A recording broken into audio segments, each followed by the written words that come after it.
For skullsandbones.com, I'm Metal Mark. Here with Alex from Whitechapel, man. How are you? Doing great, man. Can't complain. Yeah, this is the first night of the tour. How excited are you with playing with Trivium, Chimera, and everybody? Very stoked. You know, we did a month out with Trivium, 2 weeks ago. That ended, and so we're ready to come back out here and have some more fun with Trivium. And we're excited that Chimera's jumped on. Definitely gonna make these shows blown up, make them really big. So. Hell yeah! Now this summer, y'all opened up the side stage at the Mayhem Festival. How cool was that experience of playing that festival for you? It was amazing. I can safely say it was definitely the best tour we've ever done because, we were playing at like 1 o'clock every day, but we were still playing to like 5,000 or 6,000 people a day. It was absolutely amazing. I mean, Atlanta was, one of the best shows of the whole tour, and Chicago and some of the California dates were definitely the highlights of the tour. It was an amazing tour. Oh, yeah. Now, what was one of the funny off stories that happened when y'all were off the stage during that? 'Cause y'all had so many bands that, like Black Dahlia, that love to play tricks and shit. Oh yeah. The story I have is actually about Black Dahlia. We were doing a signing at Hard Rock, and Brian from Black Dahlia, the guitar player with the long hair, he was just like thrashed out of his mind. And this actually made Lamb Goat and like some other news outlets and stuff, but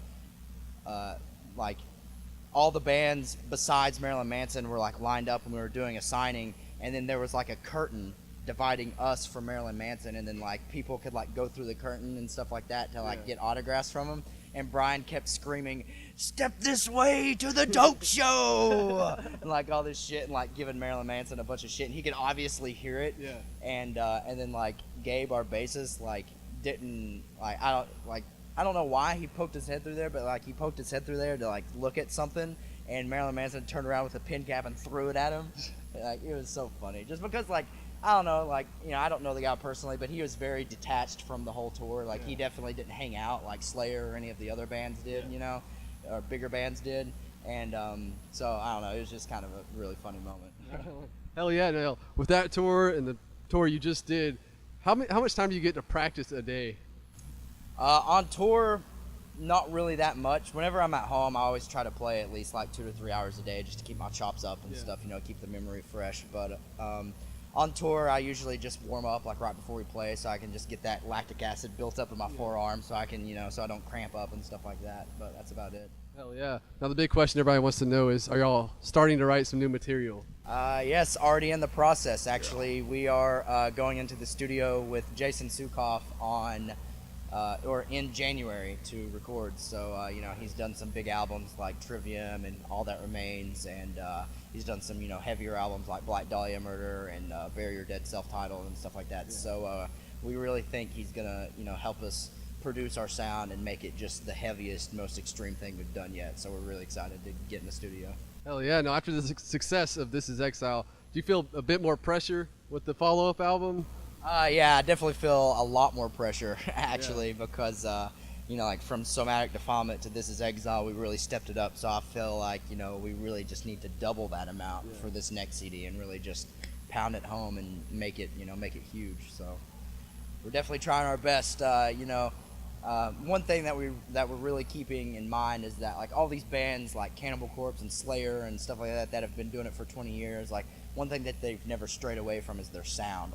When you listen to a Cannibal album or a Slayer album, it sounds like those bands. They don't try to sell out and do something different. So with this next album, that's what we're sticking to. It's just going to be brutal, it's going to be heavy, and it's going to sound like Whitechapel. So.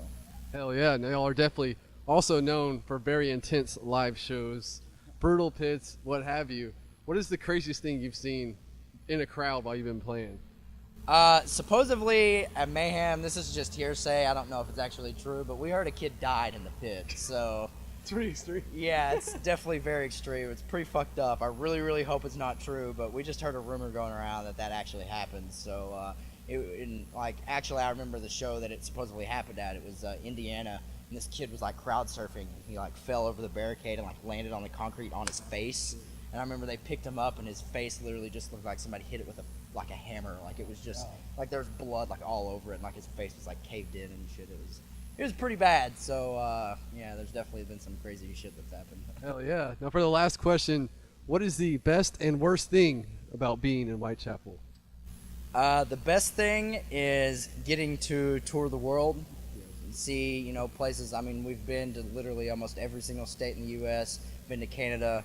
We've been to Europe, we've been to the UK, we've been to Australia, we've been all over the world. So I'm definitely thankful for that aspect, just because a lot of people never get to see the world like that. So it's definitely something I'm grateful for. And then the worst thing would probably just be, I don't know, tour is kind of like a double-edged sword, I guess. So you could say, like, well, not really a double-edged sword, but it has its pros and its cons, more or less. Like, I love being on tour, getting to, see my friends from all over, and, being out on the road and stuff. Plus, I get bored at home. But at the same time, you can get homesick really easily, and, I miss my family a lot. And hell, I haven't had a steady girlfriend in about 3 years. So, no girl wants to date a guy that's on the road that much. So, it's whatever. All right, do you have any last words to the fans? Thanks for all the support. Keep an eye out for that album. It should be dropping in like spring or early summer 2010, and that's about it. Right on. Whitechapel, check them out right now on MySpace. Buy their shit, support their shit. I'm Metal Mark for SkullsandBones.com.